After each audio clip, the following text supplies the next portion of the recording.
요한복음 1장 43절에서 51절까지 있는 말씀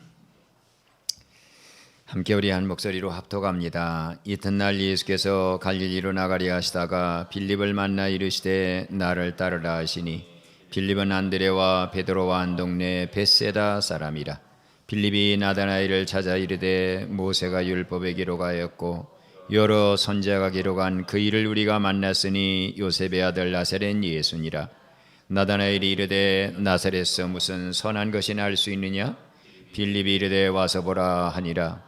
예수께서 나다나엘이 자기에게 오는 것을 보시고 그를 가리켜 이르시되 보라, 이는 참으로 이스라엘 사람이라 그 속에 간사한 것이 없도다. 나다나엘이 이르되 어떻게 나를 아시나이까? 예수께서 대답하여 이르시되 빌립이 너를 부르기 전에 내가 무화과나무 아래에 있을 때에 보았노라. 나다나엘이 대답하되 랍비여, 당신은 이스라엘 하나님의 아들이시요 당신은 이스라엘의 임금이로소이다. 예수께서 대답하여 이르시되 내가 너를 무화과나무 아래에서 보았다 무로 믿느냐? 이보다 더 큰 일을 보리라. 또 이르시되 진실로 진실로 너희에게 이르노니 하늘이 열리고 하나님의 사자들이 인자 위에 오르락 내리락 하는 것을 보리라 하시니라. 아멘.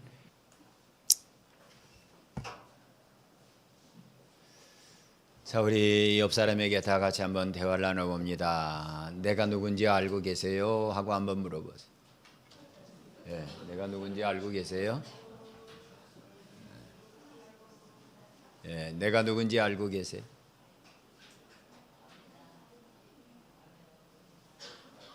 여러분, 제가 누군지 알고 계세요? 누굽니까? 예, 그래요. 하나님께 한번 우리 여쭤볼까요? 하나님, 제가 누구입니까? 바로 오늘 거기에 대한 해답이 본문 가운데 들어있어요. 오늘 보면은 이제 이튿날 예수님께서 갈릴리로 나가시다가 빌립을 만났습니다. 그리고 빌립에게 나를 따라라 하고 불렀어요. 그런데 빌립은 안드레와 베드로와 한 동네 벳세다 사람이라 그랬어요. 이 벳세다라고 하는 말은 어부의 동네다, 어부들이 사는 동네다, 어촌이다. 우리나라로 하면 어촌. 왜 남해에 가면 뭐 어촌, 제주도에 가면 어촌 마을, 이런 마을이 있잖아요. 그것과 똑같은 이름이에요. 벳세다라고 하는 말은 어촌 마을이란 얘기예요. 원래 이 벳세다는 고기잡이를 주업으로 하는 어부들의 마을이었습니다. 그런데 예수님이 오셔서 이 마을에서 무려 베드로, 안드레, 야고보, 요한, 빌립, 그 작은 마을, 벳세다는 큰 마을이 아니거든요. 그 작은 마을에서 12명의 사도 가운데 5명을 예수님께서 사도로 부르셔요. 이 5명의 사도들이 나와 이 마을은 고기 잡는 마을에서 예수님이 말씀처럼 사람을 낚는 어부의 마을로 기적이 일어납니다. 이것이 바로 초대교회 성도들의 위대한 점이고 우리들이 본받아야 될 점이에요.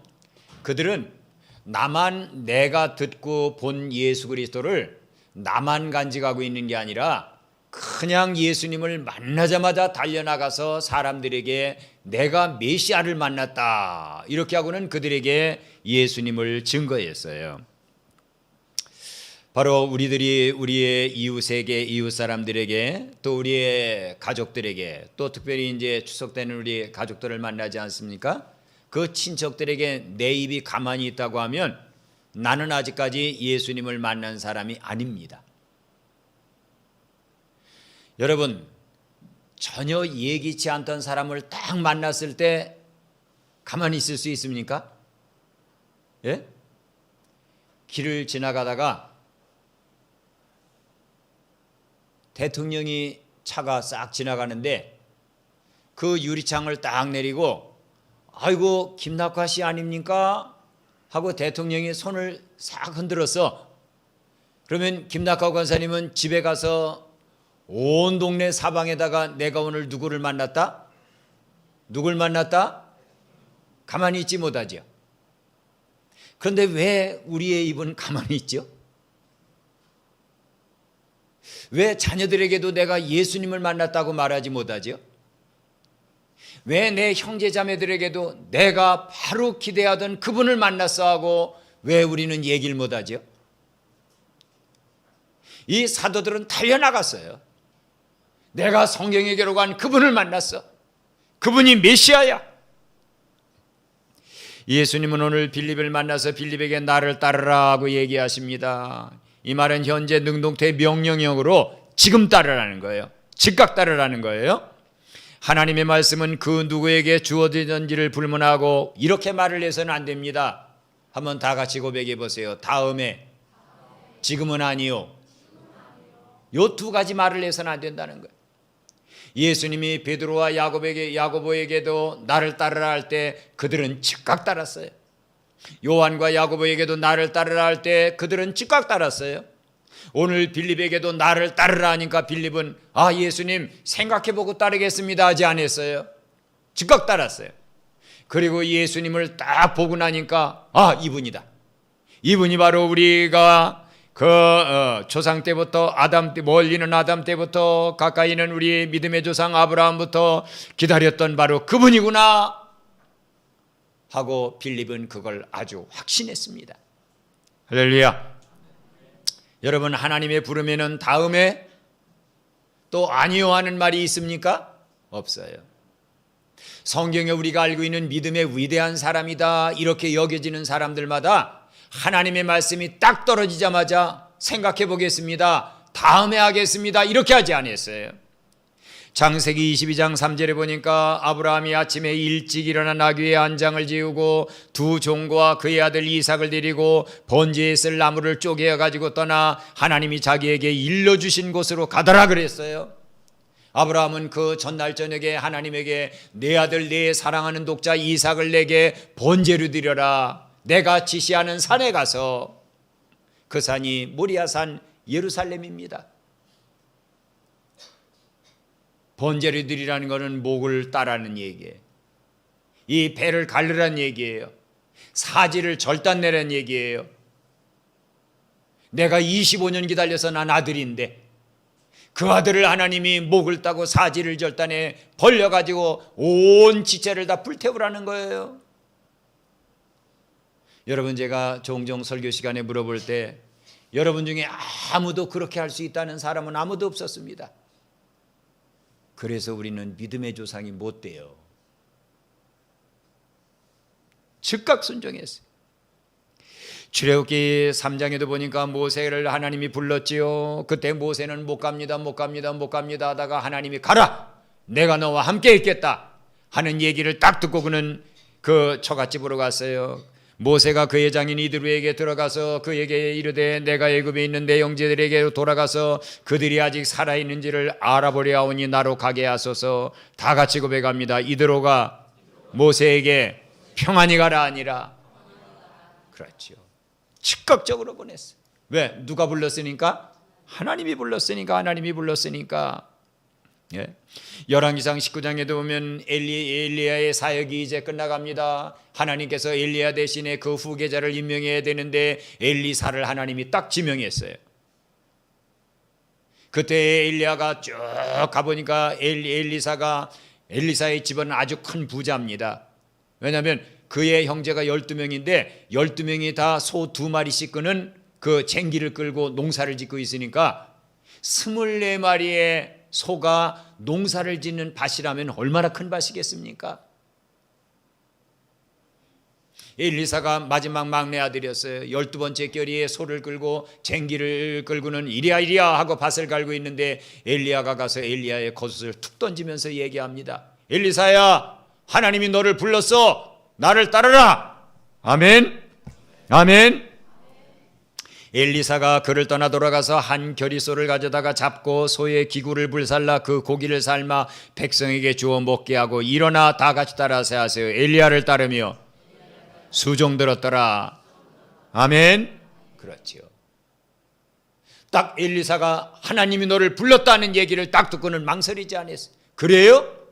그러더니 그는 자기가 지금까지 농사짓던 제구를 다 불살라 버렸어요. 그리고 농사짓던 소 2마리를 잡아가지고 백성들에게 잔치 음식으로 제공해주고 나서 이제 엘리야를 따랐습니다. 무엇을 의미합니까? 나는 더 이상 부잣집의 아들이 아니다. 나는 더 이상 농사짓는 사람이 아니다. 나는 하나님이 나를 불렀기에 오늘부터 나는 선지자다. 할렐루야. 여러분, 이게 하나님의 부름입니다. 하나님의 부름에는 다음에요가 있어서는 안 돼요. 하나님의 부름에는 아니요가 있어서는 안 돼요. 거기에 사도들의 위대한 점이 있습니다. 예수님이 누군지도 몰라요. 그런데 나를 따르라, 내가 너로 하여금 사람 낚는 어부가 되게 해주겠다, 이 말 한마디에 그들은 누구도 아니요하지 않았어요.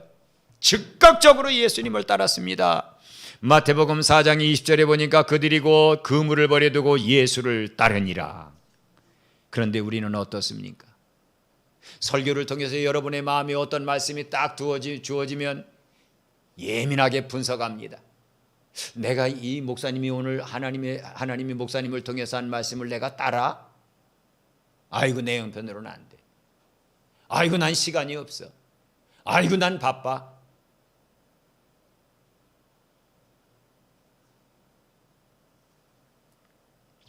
(45절부터) (46절에) 보면 빌립이 나다나엘을 찾아 이르되 모세가 율법에 기록하였고 여러 선지자가 기록한 그 일을 우리가 만났으니 요셉의 아들 나사렛 예수니라. 나다나엘이 이르되 나사렛에서 무슨 선한 것이 날 수 있느냐? 빌립이 이르되 와서 보라 하니라. 다 같이 따라서 합니다. 나사렛에서 무슨 선한 것이 날 수 있어? 와서 보라. 나다나엘이라고 하는 말은, 엘이라고 하는 말은 하나님이고, 나단이라고 하는 말은 선물이라는 뜻입니다. 그래서 나다나엘이라고 하는 말은 하나님의 선물이라는 뜻이에요. 나다나엘은 10살을 먹고 20살을 먹고 30살을 먹고 40살을 먹고 50살을 먹었습니다. 여러분, 지금 50살이면 한참 중년이 지나지 않지만 이때의 50살이면 노인네입니다. 그런데 그가 변함없이 하는 것 한 가지가 있었어요. 그는 하루의 일과 중에 일정한 시간을 내서 자기 집에 있는 큰 무화과 나무 아래에 가서 그는 늘 이렇게 엎드려서 기도를 했습니다. 하나님은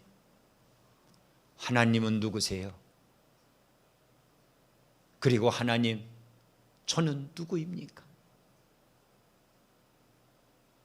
하나님은 누구시고 하나님 앞에 있는 나는 누굽니까? 내 이름은 나다나엘, 하나님의 선물이라는 이름인데 하나님이 나를 이 땅에 선물로 보내셨다면 내가 이 땅에서 해야 될 일이 무엇입니까? 하나님, 내가 내 생전에 메시아를 만날 수 있겠습니까? 하나님, 나는 늙었습니다. 이제 나는 아무 일도 할 수 있는 힘조차 기력조차 없는데 하나님, 나는 누구인지를 가르쳐 주세요.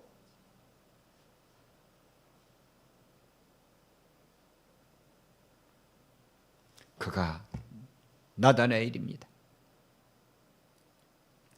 빌립은 확신에 찼어요. 그는 나다나엘에 가서 내가 만났어. 메시아를 만났어. 그가 어디 사람이래? 나사렛 요셉의 아들 예수야. 나다나엘은 헤이, 나사렛? 그 도둑제들이 사는 곳, 이방인들과 교류가 많아가지고 그 잡족들이 많이 사는 곳, 가난한 천민들이 사는 동네, 거기에선 메시아가 나올 수 없어. 그때 빌립은 설득하지 않았어. 와서 한번 봐.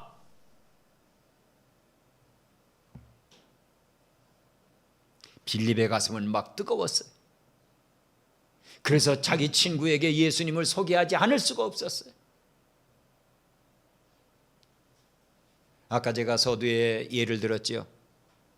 만일 우리 권사님이 지나가던 대통령이 딱 창문을 열고 손을 흔들면 권사님은 가만히 안 있습니다. 친구에게 전화하고 자식들에게 전화하고 아는 사람에게 다 전화해서 오늘 내가 대통령이 내 이름을 불러더라, 길을 가다 말고. 여러분, 그렇게 우리는 예수를 말하고 있습니까? 나 오늘 9월달 셋째 주에 예배 드리는데 나 오늘 예수님 만났어. 성령의 불 받았어. 너도 와봐. 한빛교회 와봐. 여러분, 우리는 이런 뜨거운 가슴을 가지고 있어야 됩니다. 빌립같이 그게 살아있는 그리스도인 아닙니까? 나다나엘은 선입견을 가지고 벌써 무시했어요. 가보나 마나야. 나사렛에서는 선한 게 나올 수 없어. 요한복음 7장 52절에 보면 왜 유대인의 종교 지도자들이 예수님을 배척했는지를 딱 한 구절로 기록해 놓고 있습니다. 그들이 대답하여 이르되 너도 갈릴리에서 왔느냐? 찾아보라. 다 같이 따라서 하세요. 갈릴리에서는 선지자가 나지 못하느니라. 그렇지요. 예수님은 원래 베들레헴에서 와야 돼요. 그런데 갈릴리에서 무슨 선지자 메시아가 와? 아유, 우린 믿을 수가 없어. 그들은 예수님의 자란 나사렛이라고 하는 그 지명에 걸려서 예수님을 영접할 수 없었어. 나다나엘도 바로 그런 사람이었습니다. 그때 빌립은 망설이지 않았어요. 일단 가봐. 와봐. 와서 한번 봐봐. 성경은 이렇게 기록해 놓고 있습니다. 예수께서 나다나엘이 자기에게 오는 것을 보시고 그를 가리켜 이르시되 보라, 이는 참으로 이스라엘 사람이라 그 속에 간사한 것이 없도다. 저 사람이 메시아일 수 없어. 나사렛에서 무슨 선한 게 나와? 하고는 그는 부정적인 생각, 부정적인 마음을 가지고 예수님 앞에 나왔습니다. 그런데 그가 예수님에게 다가오는 모습을 예수님이 멀리에서 보시고, 예수님이 보시고라고 하는 말은 딱 꿰뚫어 알았다는 거예요. 나다나엘이 예수님에게 올 때 딱 꿰뚫어 알고 있었어요. 가룟 유다가 예수님에게 올 때 예수님은 딱 꿰뚫어 알고 있었어요. 저자가 나를 팔자로구나. 나다나엘이 예수님에게 올 때 예수님은 딱 보시고 즉각적으로 아셨어요.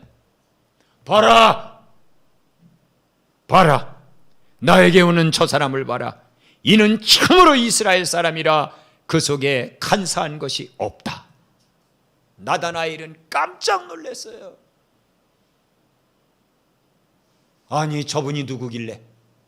내가 그렇게 수십 년 동안 무화과 나무 아래서 하나님, 나는 누구예요? 하나님의 선물이 나는 누구예요? 하고 내가 그 수십 년 동안 물었던 그 질문에 대해서 그 대답을 저렇게 명확하게 해줄 수가 있단 말인가? 그래서 나다나엘은 예수님에게 물어봅니다. 어떻게 나를 알고 계세요? 어떻게 나를 알고 계세요? 예수님이 말씀하십니다. 빌립이 너를 부르기도 전에 내가 무화과 나무 아래 있을 때에 보았노라. 나다나엘이 고백합니다. 라바이, 선생님, 당신은 진짜 하나님의 아들이시고 당신은 하나님이 보낸 이스라엘의 임금이십니다.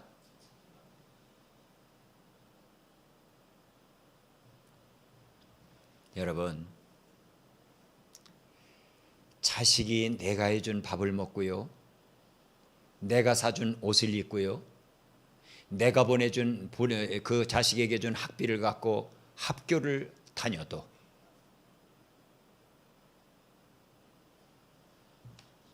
아버지와 엄마를 진짜 만나지 못하면 그 자식은 부모를 영원히 모릅니다.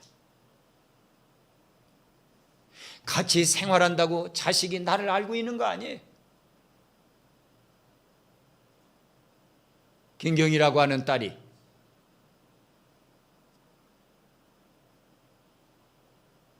김동원이라고 하는 아버지, 정동아라고 하는 엄마를 정말로 알고 있는 게 아니라는 사실입니다. 근데 자식이 부모를 정말로 아는 날이 와요. 언제인지 아세요? 마음으로 아버지를 느끼고 엄마를 느끼는 날입니다.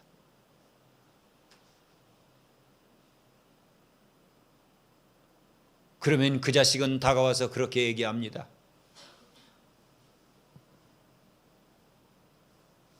아버지, 엄마, 아무 얘기도 안 하면서 그냥 펑펑 울어요.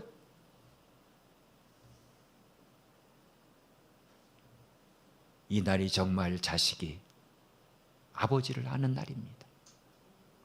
엄마를 아는 날입니다. 여러분, 나다나엘처럼 예수님을 정말 압니까? 예배는 부지런히 드렸는데, 찬송은 열심히 불렀는데, 기도도 열심히 했는데, 헌금도 부지런히 드렸는데, 여러분, 예수님이 나다나엘에게 말씀하신 것처럼, 예수님이 베드로와 야고보와 요한에게 말씀하신 것처럼, 너는 사람 낚는 어부야.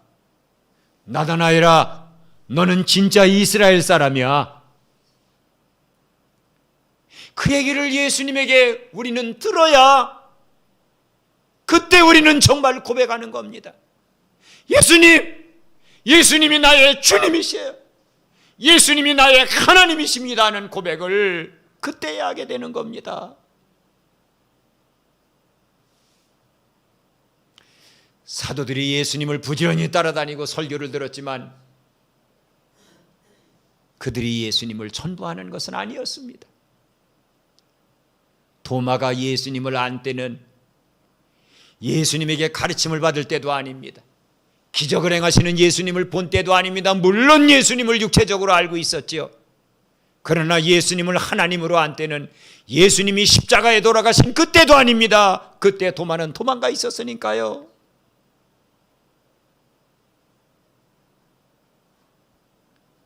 다른 제자들에게 예수님이 나타나셨을 때도 아닙니다. 나타나신 지 8일이 지나서 도마 앞에 예수님이 모습을 드러내면서 도마야, 너 계속 물었지? 예수가 진짜 하나님인가? 예수가 진짜 죽음에서 살아났을까? 너 그걸 계속 묻고 있었지? 네 손가락을 내봐. 그리고 내 손에 네 손가락을 집어넣어봐. 내 손을 이리 내놔봐라. 그리고 창에 찔린 내 옆구리에 내 손을 넣어봐라. 그리고 믿음 없는 자가 되지 말고 믿는 자가 되라. 그때 도마는 나다나엘이 지금 한 그 고백을 도마는 그때 합니다. 나의 하나님이시고 나의 주님이십니다.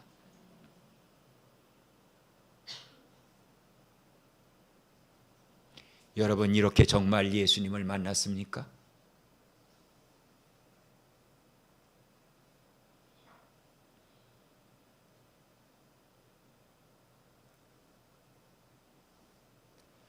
아니면 그냥 의무감에 이 자리에 나와 앉아 있습니까?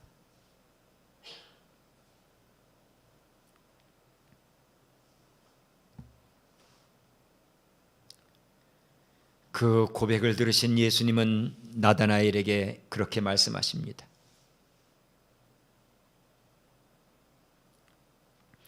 예수께서 대답하여 이르시되 내가 너를 무화과 나무 아래서 보았다므로 믿느냐? 이보다 더 큰 일을 보리라. 또 이르시되 진실로 진실로 너희에게 이르노니 하늘이 열리고 하나님의 사자들이 인자 위에 오르락 내리락 하는 것을 보리라.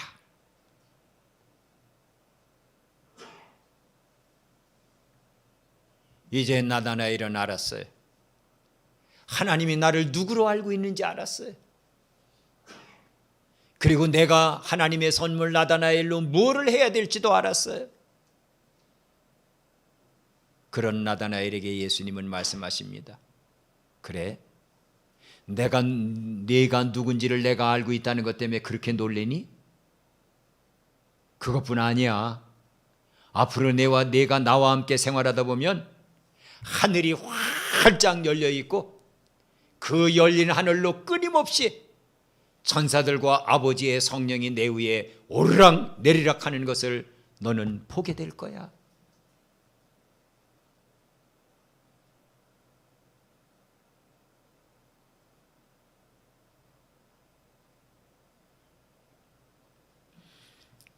열왕기상 19장에 보면 엘리야가 이세벨의 말을 듣고 너무나 주눅이 들고 너무나 마음이 아파서 그는 멀리 도망가려고 유대 광야 로뎀 나무 밑에 가서 그만 이렇게 머리를 뒤로 하고 손을 뒤로 하고는 로뎀 나무 아래 누워서 눈물을 흘려가며 얘기합니다. 하나님, 오늘 나를 데려가세요. 나는 열조보다도 의롭지 못한 사람임을 알았습니다. 그리고 그는 눈물을 흘리다가 잠이 들었어요. 그랬더니 하나님이 천사를 보내서 떡을 갖다 놓고 물을 갖다 놓습니다. 일어나 보니까 깜짝 놀랐어요. 먹고 마셨어요. 또다시 먹고 마시고 깨나지를 못하고는 또 절망해서 주저앉아 있습니다. 그때에 천사가 또 떡과 물을 갖다 줍니다. 그러더니 하나님의 음성이 들립니다. 엘리야야, 일어나라. 모세를 만났던 호렙산에서 내가 너를 기다리겠다. 그는 유대광야에서 벌떡 일어나 40일 40야를 지치지 않고 달려가서 호렙산 동굴에 들어가 숨어 있습니다.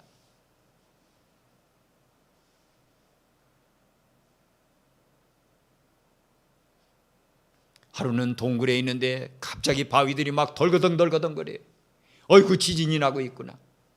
하나님이 오셨나? 안 오셨어요. 온 사방에 막 불이 붙습니다. 이 불 속에 하나님이 오셨나? 보니까 아니에요. 강한 바람이 막 세찬 폭풍우 같은 바람이 붑니다. 이 바람 속에 하나님이 오셨나? 하고 달려가 보니까 아닙니다. 그런데 그 뒤에 세미한 음성이 들립니다. 엘리야야, 너 왜 여기 와 있냐? 하나님, 아합과 이세벨이 여호와의 선자들을 다 죽이고 나만 남았는데 내 목숨도 찾으려고 합니다. 엘리야야, 내 사명 아직 끝나지 않았어. 달려 내려가서 엘리사를 내 후계자로 세우고 아람에 가서 베나닷을 그 임금으로 세워라. 그리고 너는 내 나라에 올라오게 될 거다.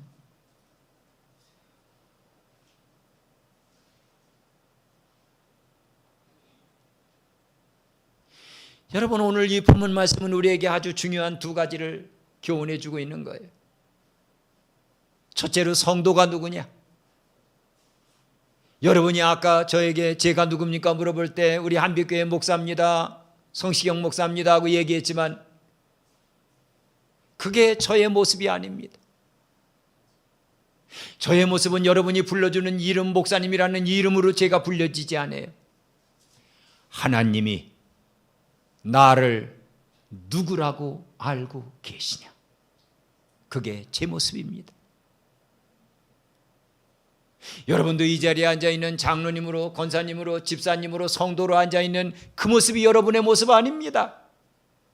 정말 하나님을 만나고, 하나님, 저는 누굽니까? 하나님, 가르쳐 주세요. 하나님은 누구십니까? 저는 누굽니까?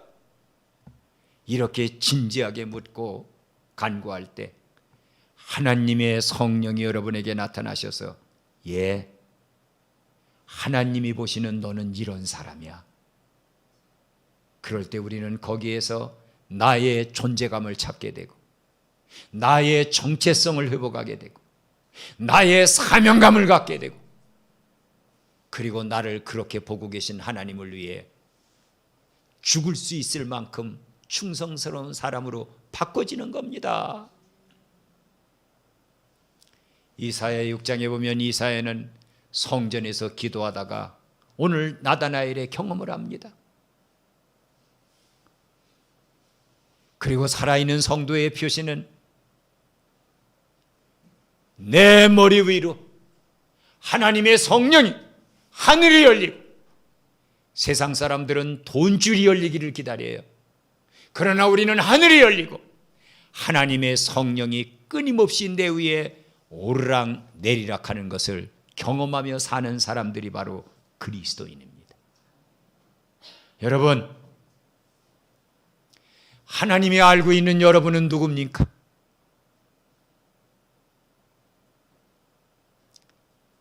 그리고 우리 위에는 끊임없이 하나님의 성령이 오르락내리락 하고 계십니까?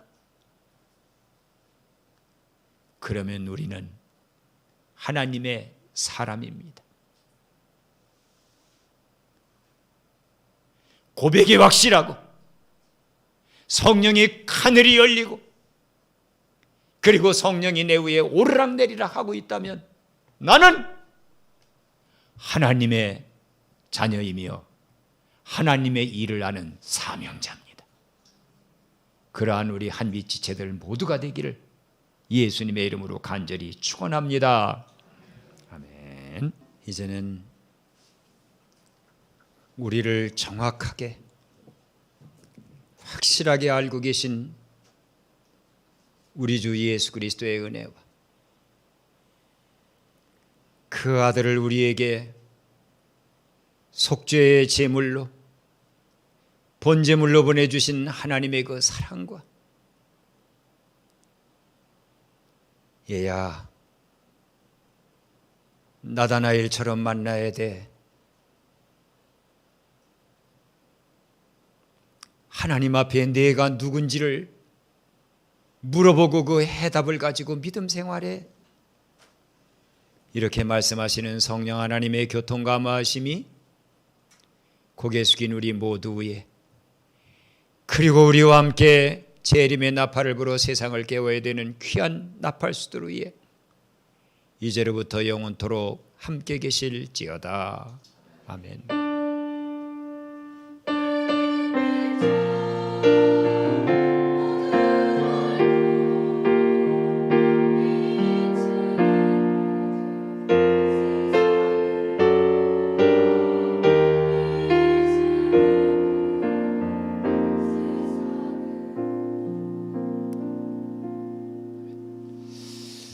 아멘. 할렐루야. 예배를 마쳤습니다.